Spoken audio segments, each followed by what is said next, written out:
दोस्तों, हार कर जीतने वाले को इलॉन मस्क कहते हैं।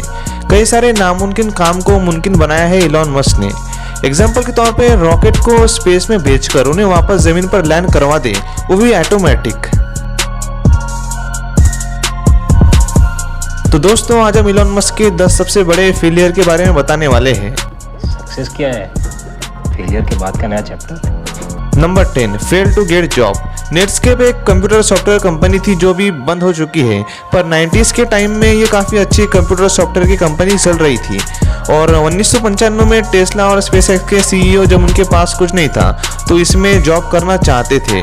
उन्होंने इस कंपनी में जॉब के लिए अप्लाई भी किया, पर उन्हें रिजेक्ट कर दिया गया। नेटस्केप वाले ने इलॉन मस्क को अपने यहाँ जॉब देने के लायक नहीं समझा था। बाद में 2003 में ये कंपनी बंद हो गई।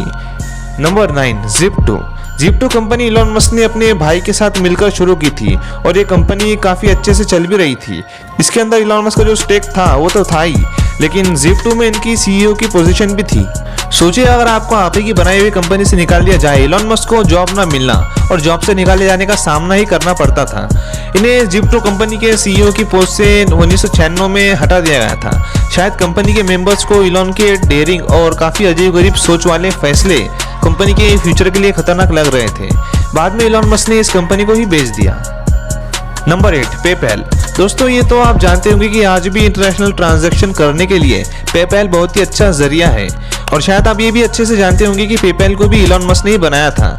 पर उस टाइम यानी 1999 में एक सर्वे में वोटिंग हुई और उनके इस बिजनेस आइडिया को अब तक के टॉप 10 सबसे खराब बिजनेस आइडिया में माना गया था। और अब तक का मतलब इतिहास में अब तक बिजनेस किए गए हैं उनमें से टॉप 10 सबसे खराब बिजनेस आइडिया में इसे शामिल किया गया। अब इससे भी इलॉन मस्क का मोटिवेशन बहुत ज़्यादा डाउन हो जाता और वो इस आइडिया पर मेहनत करना भी छोड़ देते। आपके आइडिया को अगर 1-2 लोग खराब कह दे, या फिर आप किसी चीज़ को खरीदने जा रहे हो और उसे 1-2 लोग खराब कह दे, तो शायद आप अपने फैसले को बदल देंगे। पर जिस आइडिया को कई सारे लोगों ने वोट करके खराब कर दिया, तो उसके बारे में आपका मोटिवेशन लेवल काफ़ी ज़्यादा डाउन तो हो जाएगा। पर इलॉन मस्क ने तब भी किसी की भी नहीं सुनी और अपने आइडिया पर मेहनत करते गए और पेपैल को काफ़ी अच्छा बनाते गए और आज भी ये कंपनी बहुत ज़्यादा सक्सेसफुल है। हालांकि इलॉन मस्क ने इसे $1.5 बिलियन में बेच दिया था।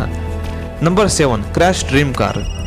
दोस्तों, जब आपके पास पैसे ना हो तो छोटे से छोटा नुकसान आपको परेशानी में पहुंचा सकता है। 1999 में इलॉन मस्क ने अपनी ड्रीम कार खरीदी। उसे खरीदने के लिए उन्होंने काफ़ी मेहनत भी की। उस कार की कीमत थी $1 मिलियन यानी 7.5 करोड़ रुपए। और ये कार थी मैक्लेरियन FN। उस टाइम इलॉन मस्क ना टेस्ला के सीईओ थे और ना ही उनके पास स्पेसएक्स जैसी कंपनी थी। उनके पास उतने पैसे नहीं थे जितने आज उनके पास है, इसलिए ये कार इनके लिए काफ़ी कीमती थी। पर 1999 में इसे खरीदने के कुछ ही वक्त बाद इलॉन मस्क ने इस कार को क्रैश कर दिया और ये बर्बाद हो गया। हालांकि इस एक्सीडेंट में इलॉन मस्क को कोई चोट नहीं है, उनकी जान बच गई, पर उनकी कार तबाह हो गई। पर फिर भी उन्होंने अपने आप को संभाला और आगे बढ़ गए। Number 6, kick out from PayPal. Elon Musk का अगला बड़ा फेलियर तब हुआ जब इलॉन मस्क अपनी एक्स वाइफ जस्टिन के साथ बाहर गए हुए थे। पेपैल के बोर्ड के बाकी मेंबर्स को इलॉन के डायरेक्शन पसंद नहीं आ रहे थे जिसमें वो कंपनी को लेकर जाना चाह रहे थे और सभी मेंबर्स मौके की तलाश में थे। और वो मौका कंपनी के बाकी मेंबर्स को तब मिला जब इलॉन मस्क छुट्टी पर बाहर गए हुए थे। उसके बाद तुरंत बोर्ड ने एक इमरजेंसी मीटिंग बुलाई और पेपैल का सीईओ का पद पीटर थाइल को दिया, क्योंकि कंपनी के इंपॉर्टेंस मेंबर टेंशन में थे कि कहीं इलॉन मस्क के अजीबोगरीब फैसले कंपनी को ले ना डूबे। ये बात पता चलते ही इलॉन मस्क वापस आ गए और अपना हॉलीडे उन्होंने बीच में ही छोड़ दिया। पर बात फिर भी नहीं बनी और उन्हें एक सीईओ का पद छोड़ना ही पड़ा। बाद में पेपैल को ईबे ने $1.5 बिलियन में खरीद लिया, जिसमें $180 मिलियन इलॉन मस्क को मिले। और अब हार मानने की बजाय इलॉन मस्क ने इन्हीं पैसे को 2 पार्ट में स्प्लिट कर दिया, स्पेसएक्स और टेस्ला में। Number 4, Russian rejection. दोस्तों, स्पेसएक्स ओपन करने का आइडिया इलॉन मस्क को कहाँ से आया, ये कहानी थोड़ी लंबी है। इलॉन मस्क को रॉकेट्स और स्पेस टेक्नोलॉजी के बारे में बहुत कम मालूम था, पर इन्हें इसमें इंटरेस्ट काफ़ी ज़्यादा था। इसलिए इलॉन ने अपने फ़ोन से रशिया की स्पेस कंपनी को कॉल लगाया। पेपैल और Zip2 बेचकर इलॉन के पास पैसे तो अच्छे खासे आ गए थे, इसलिए उन्होंने रशियन को कॉल करके कहा कि मुझे आपसे रॉकेट खरीदना है कि मैं मार्स प्लैनेट पर चूहों और पेड़ पौधों को कुछ एक्सपेरिमेंट करने के लिए भेजना चाहता हूँ। पर रशियन को ये एकदम पागलपन और बेवकूफ़ी की बात लगी। उन्होंने इलॉन मस्क को रॉकेट बेचने से इनकार कर दिया, लेकिन एक बार में इलॉन मस्क हार कहाँ मानने वाले थे। उन्होंने और भी कई कोशिशें की और कई अलग अलग लोगों से बात भी की, पर हर बार उन्हें मना ही किया गया। अब इंसानों को मार्स पर भेजने की अपने सपने को तोड़कर इलॉन मस्क बैठ सकते थे और स्पेस एक्सप्लोरेशन के इस विजन को छोड़ सकते थे, लेकिन नहीं। Number 3, space x launch. Elon Musk ने रशियन से रिजेक्शन होने के बाद फैसला किया कि वो खुद रॉकेट बनाएंगे, इसलिए उन्होंने काफ़ी ज़्यादा बुक्स पढ़ना स्टार्ट किया और बहुत से स्पेस इंजीनियर से मुलाकात भी की। उन्होंने रॉकेट साइंस की पढ़ाई नहीं की थी, उन्होंने केवल बुक्स खुद से पढ़ी और फिर रॉकेट बनाने का फैसला कर डाला। काफ़ी मेहनत और काफ़ी एफर्ट्स और बहुत ज़्यादा पैसे इन्वेस्ट करने के बाद 2006 में पहला रॉकेट लॉन्च का दिन आया, पर यह रॉकेट कुछ ही देर उड़ने के बाद फेल हो गया और पूरी तरह से ब्लास्ट हो गया। फिर मेहनत, एफर्ट्स और पैसा लगा, साल 2007 आया, पर दूसरा रॉकेट भी फेल हो गया। इलॉन मस्क तब भी नहीं रुके। 2008 आ गया, थर्ड रॉकेट लॉन्च भी फेल हो गया। कंपनी बैंकरप्ट होने ही वाली थी। केवल स्पेसएक्स ने दिसंबर 2008 में टेस्ला और स्पेसएक्स दोनों ही कंपनी बैंकरप्ट होने की कगार पर पहुंच गई थी। Number 2, Tesla model S.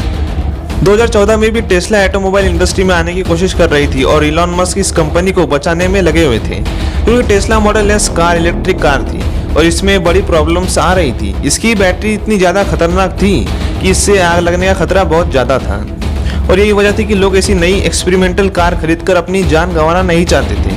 पर वक्त बदला और काफ़ी ज़्यादा रिसर्च और इम्प्रूवमेंट करने के बाद आज टेस्ला की car one of the safest car माना जाता है और लोगों को उन पर काफ़ी ज़्यादा भरोसा भी है। Number 1, fifth rocket explosion. उन 3 रॉकेट लॉन्च के फेल होने के अलावा एक रॉकेट लॉन्च और बीच में फेल हुआ था और उसके बाद ये बात 2016 की है। मार्क ज़करबर्ग की कंपनी फेसबुक का अमोस्ट 6 सैटेलाइट जो कि अफ्रीका के लिए था, उसकी कीमत थी लगभग 2,500 करोड़ रुपए। उसे लेकर इलॉन मस्क को रॉकेट में स्पेस में जाना था। लॉन्च तो हुआ, पर कुछ ही देर बाद किसी चीज़ से टकराकर रॉकेट तबाह हो गया और हजारों करोड़ का नुकसान हो गया। इस लॉन्च के फेलियर से स्पेसएक्स को बहुत ज़्यादा नुकसान हुआ। तो ये थे इलॉन मस्क के टॉप 10 फेलियर। और जब इलॉन मस्क से एक इंटरव्यू में पूछा गया कि इन सब फेलियर के बाद आपका कभी गिव अप करने का मन नहीं हुआ, तो इलॉन मस्क ने कहा कि मैं कभी गिव अप नहीं करता। When you had that third failure in a row, did you think, I need to pack this in? Never. Why not? I don't ever give up. I mean, I'd have to be dead or completely incapacitated. दोस्तों, अगर आपको ये video पसंद आई होंगी तो video को like करके अपने दोस्तों के साथ शेयर कर देना और ऐसे ही नॉलेजफुल वीडियोस देखने के लिए चैनल को सब्सक्राइब कर देना। मिलते हैं अगली वीडियो में। Have a nice day.